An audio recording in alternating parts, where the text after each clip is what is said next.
Pasadena. I have Chanel Westcoast with me. How you doing today? I'm good. How are you? I'm doing well. Nice to see you here. You're coming out support. Yes, definitely. Always supporting Fly Kicks. All right. Now tell me, what are we working on right now? I'm working on an album. I just put out a mixtape called Waves.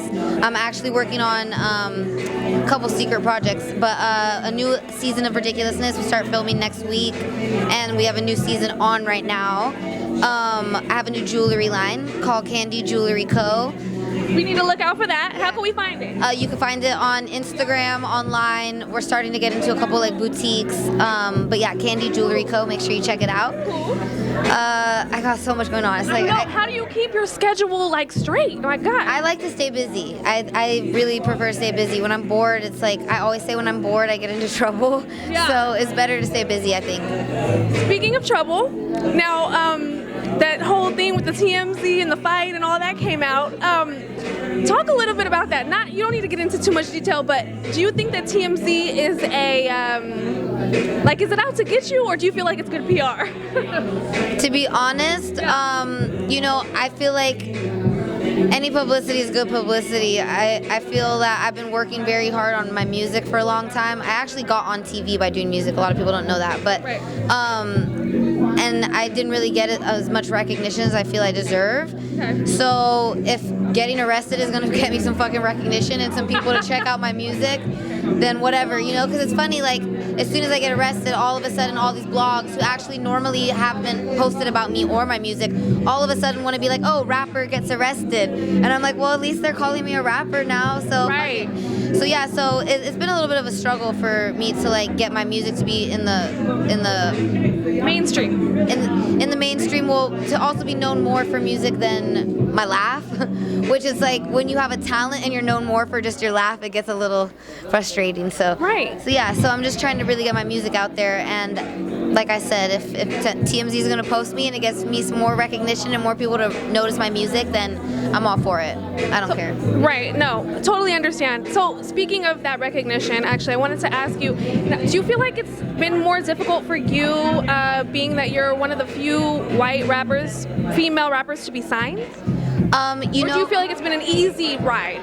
Some people might say, oh, it was easy for her, Before I was on TV, it was much easier. Before I was on TV, when people would hear my music, they were like blown away. And back when I started rapping, there was no other white girl rappers, so it was a much more unique thing at the time. So when I first started, it was like I was getting great feedback. Everybody's like, oh my God, I've never met a little white girl that looks like you that could rap like this. And then I got on TV and people started to know me for a different side of my personality. They didn't really get to know like a lot about me as a person. They just get to see me laughing and giggling all the time. Right. So when you see somebody who's laughing and giggling all the time, I think it might be hard to understand, wait, why is that person a rapper? What have they been through when they're always laughing and giggling, what they ain't got nothing to rap about? But nobody knows my struggles and my life and shit, so. What does it take for you to stay creative? Man, I've always been somebody who expresses myself like through poetry and music. Since I was a little girl, like I would always write poems. That's how I got into rapping. So it's not hard to stay creative. Like that's like what I do, like for right. a hobby. Like if I'm feeling sad, like I'll write a sad song and like express myself that way. So it's pretty easy to stay creative for me. What do you feel like has been the biggest lesson that you've learned, or maybe just something that you pulled from the Young Money camp? The biggest lesson I've learned is to or even Lil Wayne specifically, or to stay true to yourself and not give a fuck what anybody thinks, really. That's the biggest thing that you took?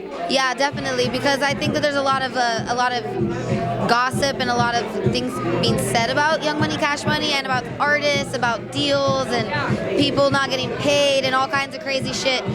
And I think that we all kind of have learned as a family and as a group to just not give a fuck and keep making good music, and that's what we do. So that's awesome. That's a good thing to take from that. Who are your hip hop inspirations? My biggest inspiration is Tupac. Obviously, I'm from the West Coast, and like growing up here, it's like you're in middle school. That's what we were listening to, like smoking blunts, listening to Tupac. You know what I mean? So Tupac is what got me into like really wanting to take my poetry into rapping. It's like I read his book, The Rose That Grew from Concrete, and that's when I realized that he was really a poet first and foremost. Yeah. And that inspired me to start taking my poetry and putting it on beats and making songs. Now, I also learned that you grew up bi-coastal. So why did you choose West Coast to put in your name? Well, I was mainly based here. It's a long story. Like, my parents hooked up in New York, and then my mom, when she was pregnant, moved here. So I was born here and raised with my mom, but I always was going back to see my dad in New York, obviously. This is like where my friends are, and my friends have been like my family too, because I don't have any family here. All my family's in New York and in Ohio. Oh, wow. So growing up, my friends have really become my family, and you know, my life here is really what's influenced my music, I'd say, the most. So that's kind of how West Coast actually came by accident. It's so weird, like, so that's a whole nother long story, but yeah, so it just kind of happened by accident. Well, okay, so real quick, long story short, why did you choose West Coast? Chanel Westcoast. I was back when I was making my MySpace music page. I just wanted to go by Chanel, which is my middle name at first, and then I could not figure out a URL. Like every Chanel was taken, so I was like, okay, what should I make my name? And I was like, well, I'm a West Coast rapper. I was like, I'll just make it Chanel Westcoast. And then people started calling me West Coast like it was my last name. Like they'd be like, what up, West Coast? And I'm like, that's not my name, but like. So it just kind of stuck, and then Rob started like calling me Chanel Westcoast, and then it like became a brand. So I just ran with it, kind of. Awesome. Well, that's what's up. One more question, last and final. Where do you see yourself in 5 years?